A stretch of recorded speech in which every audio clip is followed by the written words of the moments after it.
आप सुन रहे हैं the shop that never was story audio book summary.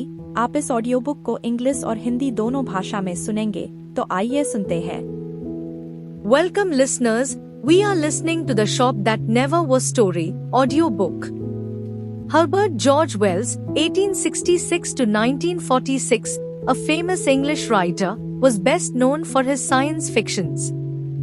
His most notable science fictions include The Time Machine, The Invisible Man, etc. Wells also wrote many short stories.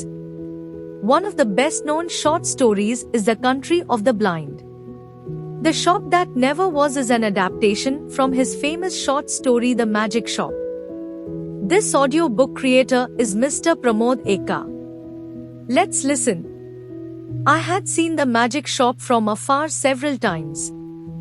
I had passed it once or twice, but never had I thought of going in.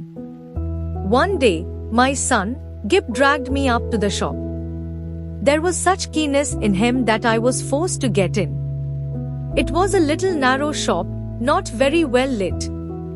On the shop counter, there were several crystal balls. On the floor, there were magic mirrors, one to draw you out long and thin and one to make you short and fat. While we were laughing at all these, the shopman appeared. "How can I help you?" said he. "I want to buy my little boy a few simple tricks," I said. Said the shopman, and scratched his head for a moment, as if thinking. Then he drew from his hair a glass ball and said, something like this, and held it out. The action was unexpected. I had seen the trick done at magic shows, but I had not expected it here. "That's good," I said with a laugh. "Isn't it?" said the same shopman. Gip stretched out his hand to take this object and found merely a blank palm. "It's in your pocket," said the shopman, and there it was. "How much does it cost?" I asked.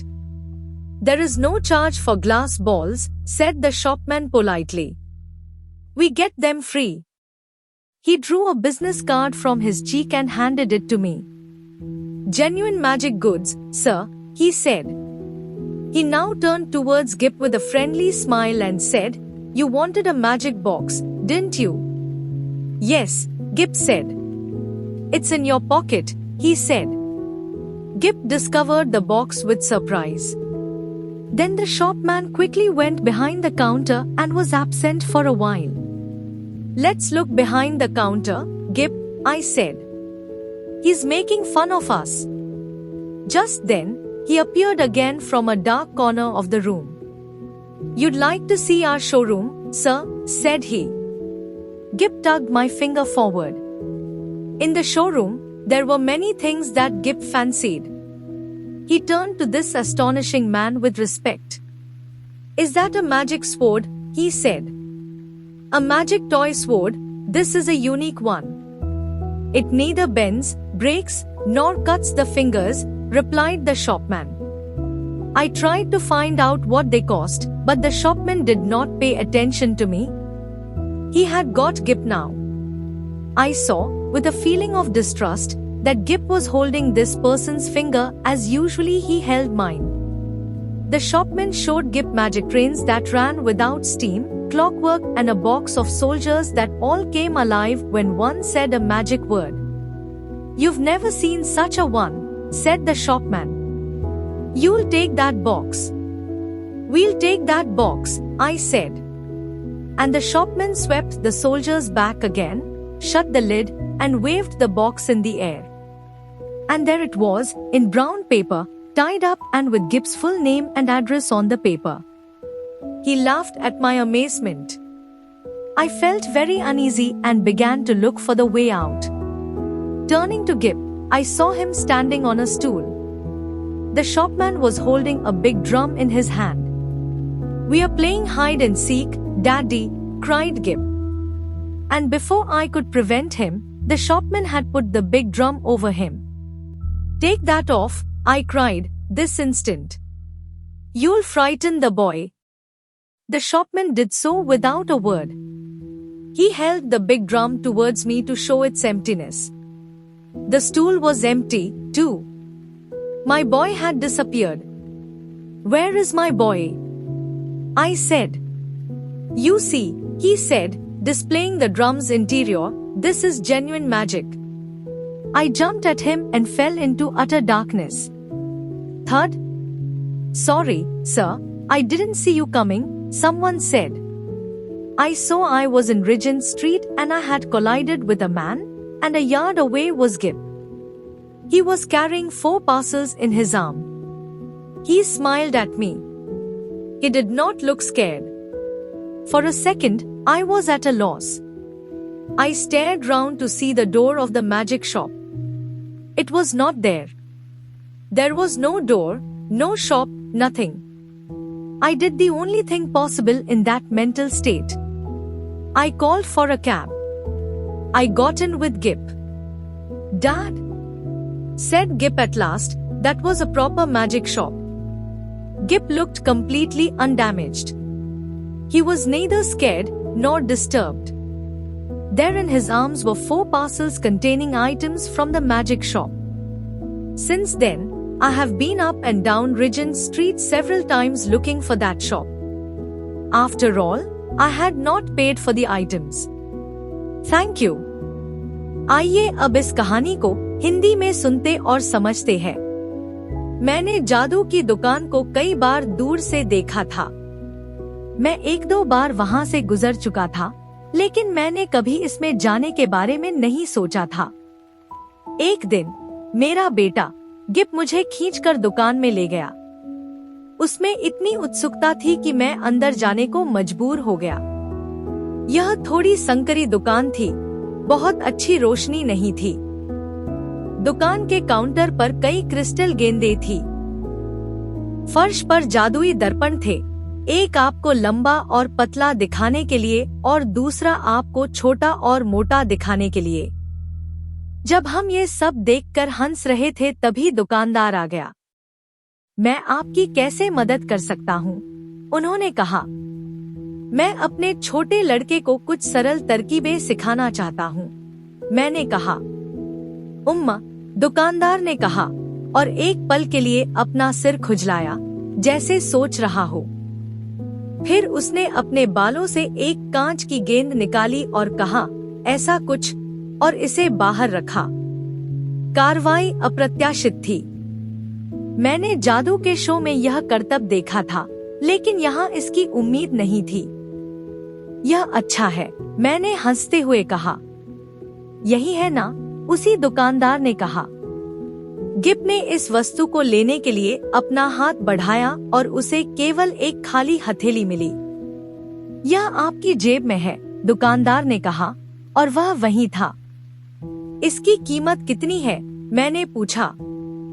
दुकानदार ने विनम्रता से कहा, कांच की गेंदों के लिए कोई शुल्क नहीं है, हम उन्हें आजाद कराते हैं।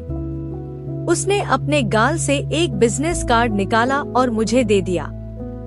असली जादुई सामान, सर, उन्होंने कहा। वह अब मित्रतापूर्ण मुस्कान के साथ गिप की ओर मुड़ा और बोला, तुम्हें एक जादू का बक्सा चाहिए था, है ना? हाँ, गिप ने कहा। यह आपकी जेब में है, उन्होंने कहा। गिप को आश्चर्य से बॉक्स मिला। फिर दुकान का आदमी जल्दी से काउंटर के पीछे चला गया और कुछ देर के लिए गायब हो गया। चलो काउंटर के पीछे देखते हैं, गिप, मैंने कहा। वह हमारा मजाक उड़ा रहा है। तभी वह कमरे के एक अंधेरे कोने से फिर प्रकट हुआ। आप हमारा शोरूम देखना चाहेंगे, सर, उन्होंने कहा। गिप ने मेरी उंगली आगे की ओर खींची। शोरूम में ऐसी कई चीजें थी जो गिप को पसंद थी। वह इस आश्चर्यजनक व्यक्ति की ओर आदर की दृष्टि से मुड़ा। क्या वह जादुई तलवार है? उसने कहा। दुकानदार ने उत्तर दिया, एक जादुई खिलौना तलवार, यह एक अनोखी तलवार है। यह न तो झुकती है, न टूटती है, न ही उंगलियों को काटती है।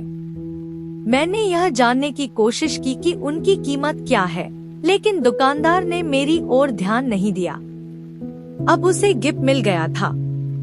मैंने अविश्वास की भावना के साथ देखा कि गिप इस व्यक्ति की उंगली वैसे ही पकड़ रहा था जैसे वह आमतौर पर मेरी उंगली पकड़ता है। दुकानदार ने बिना भाप के चलने वाली जिप जादूगाड़ियाँ, घड़ी की कल और सैनिकों का एक बक्सा दिखाया जो एक जादुई शब्द कहने पर सभी जीवित हो जाते थे। आपने ऐसा कभी नहीं देखा होगा, दुकानदार ने कहा। आप वह बक्सा लेंगे? हम वह बक्सा ले लेंगे, मैंने कहा। और दुकानदार ने सिपाहियों को फिर से पीछे धकेल दिया, ढक्कन बंद कर दिया और बक्सा हवा में लहरा दिया। और वहाँ वह भूरे रंग के कागज में बंधा हुआ था और कागज पर गिप का पूरा नाम और पता लिखा हुआ था। वह मेरे आश्चर्य पर हंसा।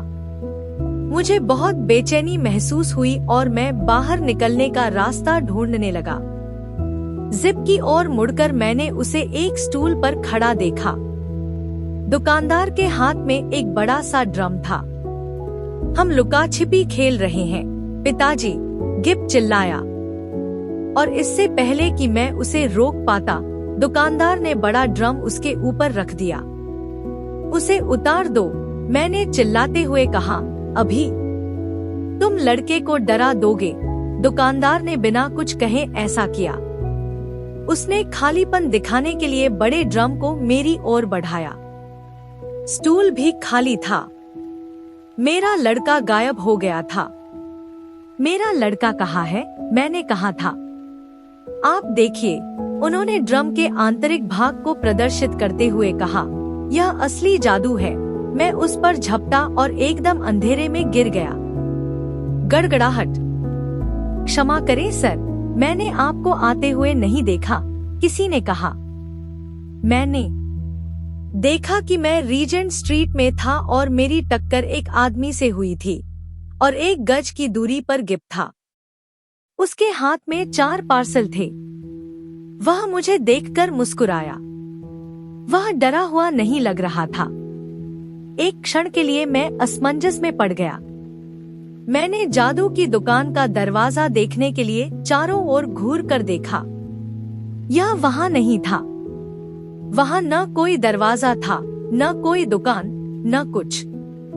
उस मानसिक स्थिति में मैंने वही किया जो संभव था। मैंने कैब बुलाई। मैं गिप के साथ अंदर आ गया। पापा, अंत में गिप ने कहा। वह एक उचित जादू की दुकान थी। जिप पूरी तरह से क्षतिग्रस्त नहीं दिख रही थी। वह न तो डरा, न ही परेशान हुआ। उसकी बाहों में जादू की दुकान की वस्तुओं से भरे 4 पार्सल थे। तब से मैं उस दुकान की तलाश में कई बार रीजेंट स्ट्रीट पर आया जाया हूँ। आखिरकार मैंने वस्तुओं के लिए भुगतान नहीं किया था। धन्यवाद इस ऑडियो बुक को सुनने के लिए।